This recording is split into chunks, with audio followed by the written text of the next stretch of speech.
Hello, I'm Joe from TERRA Nursery, and we're going to go over today about how to plant a beautiful fall container for your front porch or your patio to impress your neighbors and your gardening friends.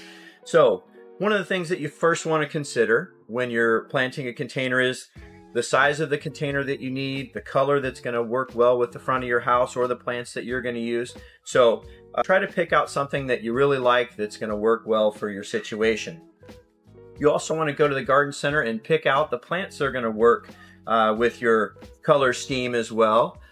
We've got a lot of nice bright fall colors, reds and oranges. You also want to get some silver in there. Silver is always a great contrasting color to get in a planted container.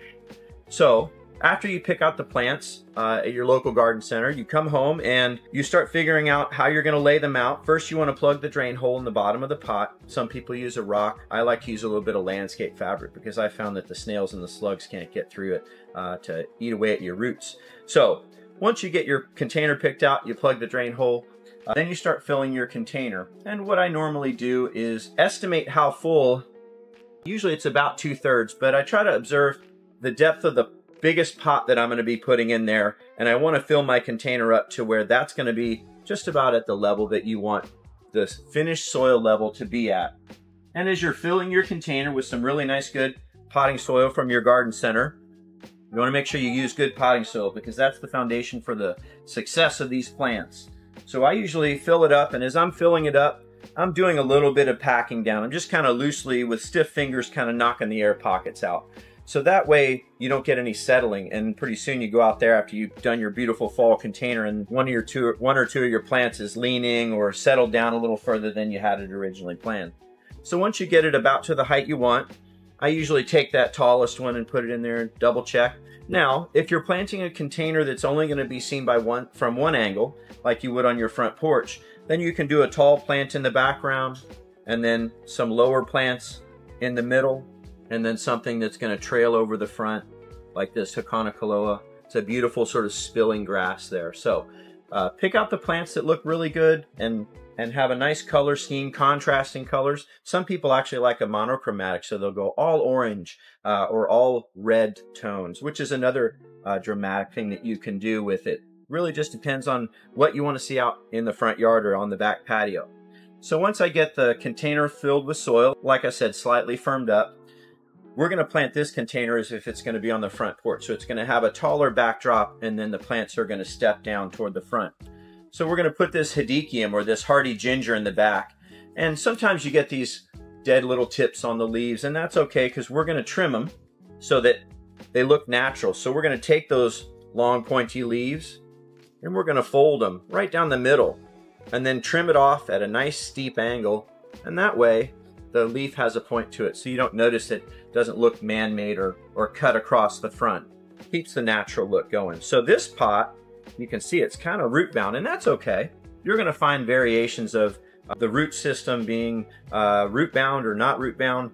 But what you want to do is go in and free those up. And I'm just kind of not being too aggressive, but also kind of plucking things apart here to really get that root system to grow outward. Now, if we leave it in this 4-inch pot shape, it's just going to keep growing in that shape. So you really want to massage this root ball, and I like to even flare open the bottom a little bit like that. So you encourage those roots to spread out in the container so they can find moisture and nutrients as they work their way out into that.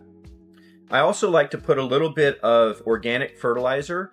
You can use a bloom-specific fertilizer. I tend to use the organic rose fertilizer because that encourages blooming, nice foliage, and it's a good thing to add because a lot of those organic fertilizers also have a lot of beneficial microbes and nutrients in them and fungi, things like that. They're going to help the root system be successful. So I'm trying not to block my face here with this plant, but it's a nice tall one. So I'm going to have to fill in a little bit here in the back in order to get this to sit at the right height. You never want to bury the crown of the soil system that you're planting. You always want that existing soil system to be at the soil in the finished product. Otherwise, you could get some crown rot, and then your planting isn't as beautiful in the end. So I'm going to firm that soil up. I'm going to put that plant where I want it. I'm going to scoot to the side here so I can demonstrate this. So you can see I've got it set pretty much where I want it in the final container. And now I'm going to fill in a little bit around it just to hold it in place. And I'm tucking those roots in. I'm making sure that I also put a little bit of soil between that 4-inch soil system and the edge of the pot. And then when I get done firming it up a little bit more, you can see it kind of hangs out in the space on its own. So once you get that one in there, the backdrop, we're going to start filling from the front forward, so we're not planting right on top of each other. So the next one we're going to put in is this nice mom here. Nice fall color on that. You can get them in many different colors. Just really depends on what you want to have out there in the front of the house. So this one's got a very fine and fibrous root system. So I'm just going to gently massage this. Once again, I'm going to kind of fuzz out the bottom there, fluff out the corner, knock that top corner edge off a little bit, because when they start getting root bound, they start growing in a circle right around the top corner of the pot. So we're going to get that settled in there right about where we want it. And once again, use a little soil to firm up around that. YouTube's not wanting to stand up. There we go.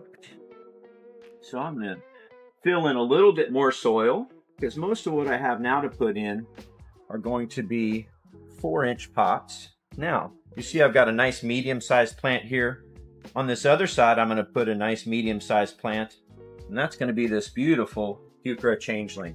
This is one of our newer plants. Really beautiful contrasting colors. I'm going to actually massage this root ball pretty heavily, because a 1-gallon plant to tuck in here is kind of tough. So I was a little bit more aggressive with it, but once again, I'm settling it down into the height that I want my finished container to have. And then I'm also going to tuck in a little bit of soil between the two pot shapes that are in there, so that I don't have any air pockets. It's really important to make sure you work that soil in all those little nooks and crannies so you don't get any settling. And as you start to build this, you can see these plants are starting to stay more firm in their location in the pot. And I'm kind of tucking soil underneath as well, just with some loose, stiff fingers. There we go. Now, I really like this pepper. We're going to tuck it in the middle, because that's going to provide some nice seasonal color. And one fun thing that you can do with these fall containers is, as the plants that are annual start to die off, wait till spring and then pull out the fall or non-winter hardy plants and tuck in some spring plants. So you can reuse a lot of these perennials in the container, and you settle those in. Make sure you're firming that up. A little bit more soil, and I spread it around. And once again, I'm making sure I'm getting soil between those two containers that were there. That way I eliminate those air pockets, because water is just going to flow right through and out onto the ground instead of actually hydrating the soil if you don't. So your nice flowering kale, I'm going to massage that root system again. You can be a little bit rough with these on that outer layer. You want to encourage those roots to start growing. So I'm going to tuck that one in right there. Firm up soil around it, making sure I get between the soil, the edge of the pot, and the plant itself.